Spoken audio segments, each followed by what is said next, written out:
नगर में एक चोर रहता था और उस नगर में सेठ भी रहते थे, नेता भी रहते थे। सेठों को नगर सेठ कहा जाता था, चोर को नगर चोर कहा जाता था। नगर का चोर था, लगभग सबसे पहचान हो गई थी उसकी। लेकिन उस चोर में विशेषता थी, अपने नगर में चोरी नहीं करता था और दूसरे चोरों को भी करने नहीं देता था। इसलिए नगर के सभी लोग उसको रक्षा करते रहते थे, क्योंकि वो नगर की रक्षा करता था। कुछ चोरों में भी सिद्धांत होता है।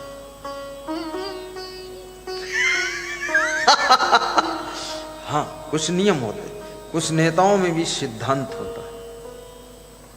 पुलिस जवानों में भी अपना अपना सिद्धांत, प्रामाणिकता होती है। और जो सैद्धांतिक व्यक्ति होता है, प्रामाणिक व्यक्ति होता है, वो व्यक्ति अगर गलत भी करता है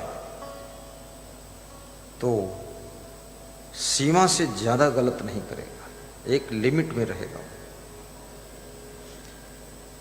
एक चोर कह रहा था, मैं चोरी करता हूं लेकिन किसी के कपड़े नहीं चुराता, मेरा सिद्धांत। किसी का जेवर नहीं चुराता हूं, मेरा सिद्धांत। तो क्या चुराते हो? बोले वजन सामान लेता ही नहीं, अपने सिद्धांत पर अटल। क्या लेते हो? बोले जिसके यहां चोरी करता हूं बस रुपया अगर मिल गया तो ले लेता हूं, बाकी कुछ नहीं लेता, सामान नहीं लेता। मैंने कहा रुपया नहीं मिला तो? बोले तो उस दिन संतोष करता हूं और भगवत कृपा मानता हूं कि आज मेरे हाथों से पाप नहीं हुआ, अच्छा हुआ। सिद्धांत है। तो चोर की पत्नी, उसने एक दिन अपने पति से कहा कि तुम चोर हो और सबके यहां चोरी कर लेते हो, नगर की रक्षा करते हो। जो पुलिस वाले चोरों को पकड़ते हैं तो पुलिस अफसर के घर चोरी करो और वो न पकड़ पाए तो मैं समझ लूंगी कि मेरा पति नंबर 1 का चोर है। हर पत्नी चाहती मेरा पति नंबर 1 का पति हो, नंबर 1, नंबर 2 का नहीं। और पति भी चाहता मेरी पत्नी भी नंबर 1 की हो। तो ये नंबर 2 वाले किसके हिस्से में जाएंगे? सब नंबर 1 का ही चुनाव कर रहे हैं। हर आदमी चाहता मेरा गुरु भी नंबर 1 का हो और गुरु भी चाहता मेरा शिष्य भी नंबर 1 का हो। तो ये नंबर 2 वाले किस काम आएंगे बेचारे? तो उस चोर ने उस रात पुलिस अफसर के घर में चोरी करने को सोच लिया। अंदर घुसा, पुलिस अफसर की पत्नी ने देखा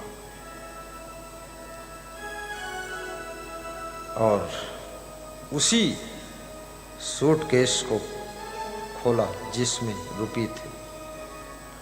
नोटों की गड्डी लेकर चोर भागा। पत्नी ने कहा देखो चोर गया, ले गया। पुलिस अफसर ने कहा अरे चोरों को पकड़ने की तो हम में कला है, एक छलांग में पकड़ूंगा। पुलिस अफसर उसके पीछे दौड़ा, चोर आगे आगे भागा। चोर बहुत जोर से भागा। पुलिस अफसर के फेफड़े फूल गए, हाफ गया, थक गया, लेकिन चोर की स्पीड कम ही नहीं हो रही थी। तो पुलिस अफसर भी सोच में पड़ गया कि मैंने तो पुलिस लाइन में दौड़ने की ट्रेनिंग लिया है, ये नालायक कहाँ ट्रेनिंग लिया है, पकड़ में नहीं आता।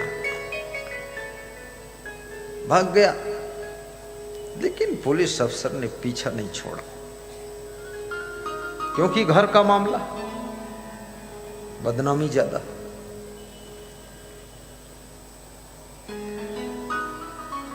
चोर ने पीछे मुड़कर देखा तो पुलिस अफसर पीछे दौड़ता चला आ रहा है। चोर भी सोचा आज गलत जगह हाथ डाल दिया। पत्नी के कहने से इतना जोश आ गया अब इस जोश का परिणाम बहुत भयंकर आ सकता है, पकड़ जाऊंगा। तो ये गांव में घुस गया चोर। उस गांव में एक छोटा आश्रम था। आश्रम की छोटी बाउंड्री थी, बिजली थी नहीं उस समय, बिजली चली गई। अंधेरे में वो बाउंड्री कूद के आश्रम के अंदर चला गया चोर। पुलिस जवान उस गली से भागता आगे चला गया। चोर बाउंड्री के पास लेटा है चुपचाप, बड़ी शांति से लेटा हुआ है। जितनी शांति से तुम अपने घर में भी नहीं लेटते हो, उससे भी अधिक शांति से चोर लेटा हुआ है, क्योंकि भय है। कभी कभी इंसान भय में भी बहुत चुप शांत रहता है। पुलिस अफसर थक गया, वापस लौट गया। पत्नी ने पूछा चोर मिला? बोले नहीं मिला। पत्नी दुखी हो गई, रोने लगी। स्त्रियों को दुख जल्दी लग जाता है, क्योंकि इनके शरीर में वो केमिकल है जिससे कि ये बहुत जल्दी रोती है, बहुत जल्दी हंसती हैं, बहुत जल्दी सोती हैं, बहुत जल्दी जागती हैं, और बहुत जल्दी मुस्कुराती हैं, और बहुत जल्दी थोड़ा डांट भी देती है।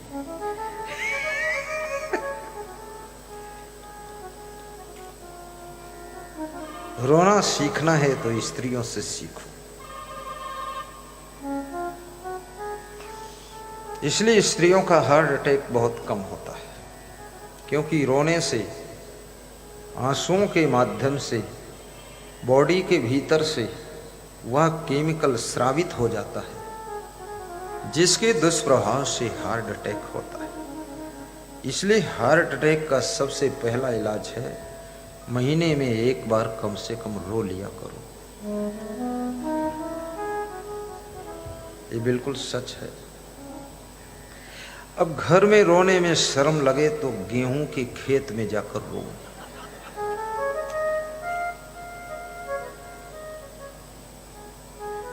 रोने से भी मन हल्का हो जाता है,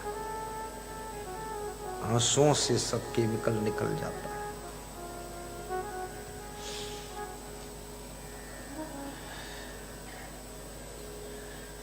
और दूसरा इलाज है हार्ट अटैक का, 24 घंटे में 2-4 बार खुल करके जोर से हंस लिया करो। और अपने परिवार के साथ यदि आप हंस सकते तो 80% हार्ट अटैक की संभावना खत्म हो जाती है। परिवार के साथ बहुत कम लोग हंसते हैं, परायों के साथ बहुत लोग थोड़ा थोड़ा हंस लेते हैं। और जिस दिन से विवाह हो जाता है उस दिन से हंसना तो बहुत कम हो जाता है। ना जाने कौन सा लोड आ जाता है, बिल्कुल ओवरलोड। एक घोड़े पर दूल्हा बैठा जा रहा था, तो घोड़ा बीच बीच हंसता था, ही ही ही ही ही ही ही ही ही। तो साइड में एक दूसरा घोड़ा खड़ा था, उसने उस घोड़े से पूछा कि भाई साहब आप इतना क्यों हंसते, क्यों खुश हैं? तो उस घोड़े ने कहा कि मेरी पीठ पर जो बैठा है आज वो भी हंस रहा है। बोले कौन है? बोले ये दूल्हा है, ये भी हंस रहा है, खुश है। बोले तो तू क्यों हंस रहा, तेरी पीठ पर तो वजन है। बोले मैं इसलिए हंस रहा हूँ कि आज मेरी पीठ पर इस दूल्हे का वजन है, अब ये हंस रहा है तो मैं इसलिए हंस रहा हूँ, कल से इसकी पीठ पर इतना बड़ा वजन आने वाला है कि ये जिंदगी भर रोएगा। बहुत खतरनाक।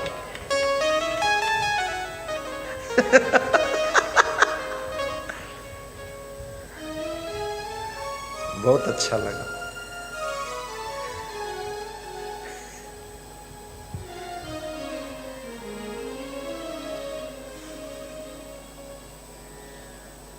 हंसते रहो ये जिंदगी बेकार न हो जाए, हंसते रहो ये जिंदगी बेकार न हो जाए। सपने में किसी जीव का अपकार न हो जाए, हंसते रहो ये जिंदगी बेकार ना हो जाए, बेकार ना हो जाए। हंसते रहो ये जिंदगी बेकार ना हो जाए, बेकार ना हो जाए। सपने में किसी जीव का, सपने में किसी जीव का अपकार ना हो जाए, अपकार ना हो जाए। परोपकार प्रसन्नता प्रदान करता है। जब तुम्हारे हाथों से किसी का अपकार हो जाता है, मन में खिन्नता आ जाती है। चाहे तुमने जोश खरोश में किसी का अपकार किया हो, लेकिन मन जब तुम अकेले होते हो तो सोचता है हुआ तो गलत है मुझसे, लेकिन क्या करें। परोपकार करने वाले लोग खुशियों को प्राप्त करते हैं। सोच समझकर जीवन जीना। मैंने सुना है कि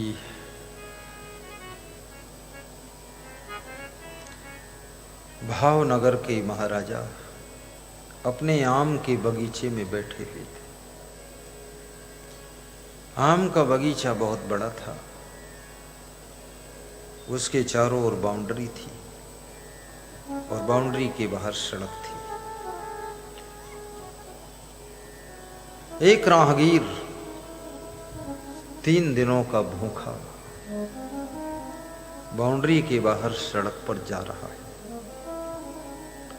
भूख की मार ईमान को बदल देती है, वक्त की मार इंसान को बदल देती है। उसने सड़क से एक पत्थर उठाया और आम के पेड़ के ऊपर जोर से मारा।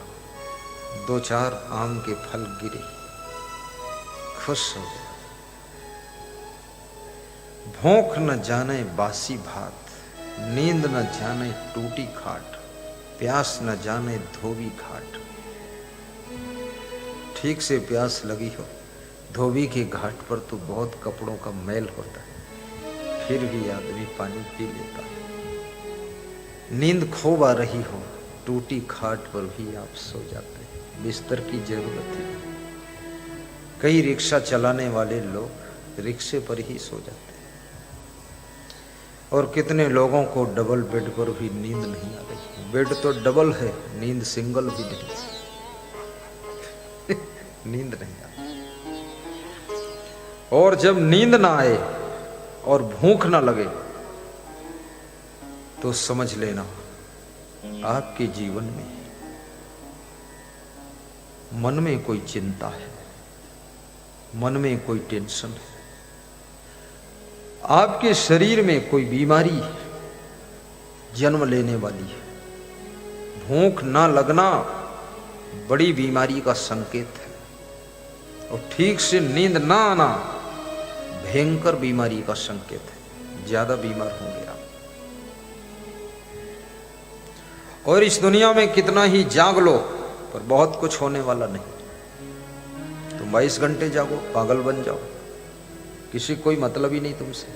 खूब जागते रहो, भागते रहो, चिल्लाते रहो, दौड़ते रहो। बैल की तरह खसम बिन तेली को बैल भयो। 7 घंटे गहरी नींद का सुख लीजिए। कोई द्रोणागिर पहाड़ आप नहीं उठा सकेंगे। खूब सो लीजिए। और ठीक से जो सो सकता है वही ठीक से जाग सकता है। युक्ताहार विहारस्य युक्त चेष्टस्य कर्मसु युक्त स्वप्नाओ बोधस्य योगो भवत दुख। श्री कृष्ण कहते हैं अर्जुन, जिसका आहार विहार यथा योग्य है, जिसके सुबह से शाम तक के कर्मों की चेष्टा यथा योग्य है, और जिसका शयन और जागरण यथा योग्य है, उस व्यक्ति के दुख लाखों कोस दूर हो जाते हैं, उसके जीवन में सुख का सागर लहराने लगता है। आज नर नारियों का आहार विहार बिगड़ गया है, कर्मों की चेष्टाएं बिगड़ गई हैं, शयन और जागरण सब बिगड़ रहा है। ऐसे ऐसे लोग हैं, न सोते हैं न सोने देते हैं, खुद भी नहीं सोएंगे और तुमको समझाएंगे भी, अरे क्या बात करते हो, रात अपनी है, दिन पर आया, जागो रात भर। पागल बना देंगे तुम, पर तुम सो जाया करो और समय पर उठ जाया करो। और कभी इमरजेंसी हो तो बहुत देर रात को किसी के यहाँ मेहमान बनना, अन्यथा बस खत्म। 10 बजे के बाद रहने, इमरजेंसी हो गई तो बन जाओ, क्योंकि 10 बजे रात के बाद जब तुम मेहमान बनते हो, बहुत महान व्यक्ति होगा तब तो धन्यवाद देगा, अन्यथा वो पति पत्नी आपस में वाद विवाद करेंगे कि धूर्त पता नहीं इतनी रात को क्यों आया है। तुमको धूर्त बताएंगे, क्यों लफड़े में फंसो फालतू।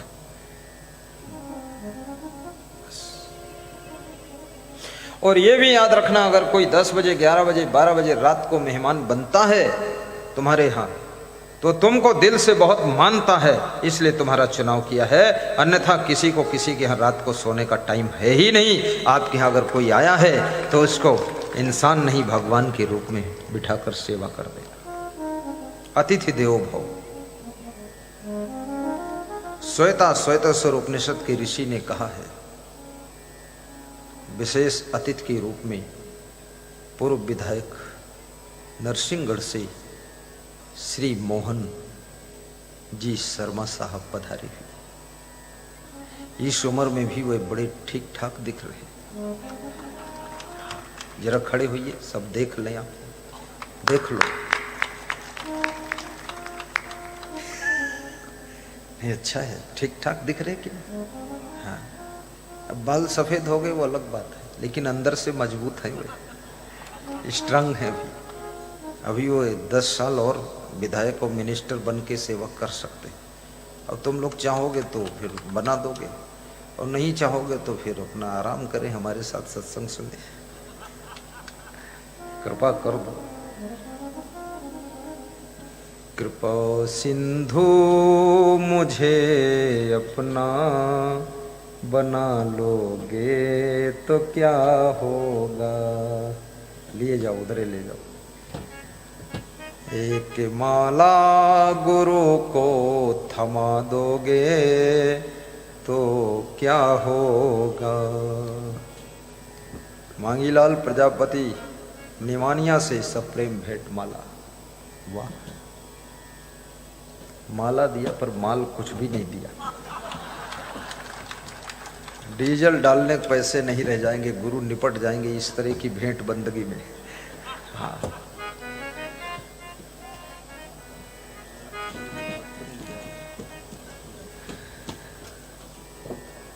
जय हो। ताली बजा दो। स्वागतम स्वागतम आपके स्वागतम आपका। को ज्ञान है कि संत का कैसे सम्मान करना चाहिए। नमन मैं करूं आपका। आप आए, बड़ी उम्र है आपकी। आप आए, बड़ी उम्र है आपकी। बस अभी आगमन है हुआ आपका। स्वागतम स्वागतम समय का स्वागतम आपका। बोलिए सद्गुरु भगवान की जय। संतों ने स्वागतम की पंक्ति गाकर श्री मोहन भैया की उम्र बढ़ा दी। आप आए यहाँ, बड़ी उम्र है आपकी, ऐसा गाया है। आशीर्वाद है। बहुत कम उम्र जीने से भी बहुत कुछ करना तुम्हारा शेष रह जाता है। पर्याप्त उम्र जी लेने से, स्वस्थ होकर जी लेने से जो करने के लिए आए थे उसमें बहुत कुछ कर देते हो। फिर दुनिया से जाते हो तो दुनिया तुम्हारे किए हुए का आनंद भोगती रहती है। इसलिए पर्याप्त जियो। बहुत जल्दी मरने से भी कोई फायदा नहीं। आत्महत्या तो कभी मत करो। कई अफसर आत्महत्या करते हैं, कई एक्टर आत्महत्या करते हैं, कई ट्रैक्टर भी आत्महत्या करते हैं। हाँ, अकेले ट्रैक्टर गिरा पड़ा है नदी में, आत्महत्या ही तो है। कई औरतें आत्महत्या कर लेती हैं और कितने साधु भी आत्महत्या करते हैं। पहले गलत काम करते हैं फिर आत्महत्या करते हैं। कहते मुंह दिखाने लायक नहीं रह गए। अरे तो मर जाओगे तो लाश का मुंह तो सब देख लेंगे, सब देखेंगे नहीं मुंह तेरा। आत्महत्या क्यों करते हो? जो तुम्हारे अंदर बुराइयां हैं उनकी हत्या क्यों नहीं करते हो? जो अवगुण हैं उनको ज्ञान की तलवार से क्यों नहीं काटते हो? जो तुम्हारे अंदर गलत आदतें हैं उनको क्यों नहीं छोड़ते हो? आत्महत्या क्यों करते हो? हत्या की जरूरत ही नहीं है। अपनी बुराइयों को मारने की जरूरत है, आदतों को मारने की जरूरत है। मन की तरंग मार लो बस हो गया भजन, आदत जरा सुधार लो बस हो गया भजन। तो बहुत गीदड़ लोग आत्महत्या करता है। ये हीरो हीरोइन खूब आत्महत्या करते हैं, बड़े उस्ताद लोग हैं। बॉम्बे से खूब एक्टिंग करते हैं, पहले टांग टेढ़ी करके खूब फोटो खिंचवाते हैं और फिर अपनी गर्दन दबा के मार देते हैं कि मर गए नंदूलाल। मर जाने तो क्या फर्क है। हाँ, दुष्ट मर गई। क्यों मरे? क्यों मरे? आप सही सलामत अगर हैं तो ना तो आपको भीख मांगना पड़ेगा, न मरने की जरूरत है, न तो दुख मिलेगा। आप जहां खड़े हो जाओगे वहीं सब आनंद ही आनंद बरस जाएगा। हाँ, सही सलामत। बोड़ा में मेरा कौन रिश्तेदार है? कोई नहीं, कोई भी नहीं, कोई पूछता भी नहीं कुछ हमसे। लेकिन लाखों लोग हमसे प्रेम करते हैं। ये हमारे शरीर से नहीं, हमारे गुणों से प्रेम करते हैं, हमारे गुणों से प्रेम करते हैं। सारा संसार गुणों को नमन करता है। इसलिए धनवान बनने से पहले गुणवान बनो, और गुणवान बनने से पहले यदि धनवान बन गए तो तुम्हारा धन तुम्हारा ही विनाश कर देगा। ये समझ लेना। धनवान बाद को बनो, पहले गुणवान बनो। विजय माल्या धनवान तो बन गया लेकिन गुणवान बना ही नहीं, तो उसी के धन ने उसका खूब विनाश किया। देश छोड़कर भागना पड़ा। कितनी शर्म की बात है। अपने देश में नहीं रह सकते। और गुणवान यदि बनना है तो गुण कहाँ मिलेंगे? बोड़ा की बाजार में, नरसिंहगढ़ की मार्केट में, भोपाल में कभी नहीं, वहां गुण नहीं मिलते। वहां वो चीनी और गुड़ मिलती है, वहां ये गुण नहीं मिलते। ये कहाँ मिलेंगे? ये सत्संग की बाजार में ही गुण मिलते हैं। सत्संग की बाजार। शंकर भगवान को लोग क्यों मानते? राम भगवान को क्यों मानते? विष्णु भगवान को क्यों मानते? ब्रह्मा जी को लोग क्यों कम मानते? ध्यान देना ईश्वर, कम मानते उनको लोग।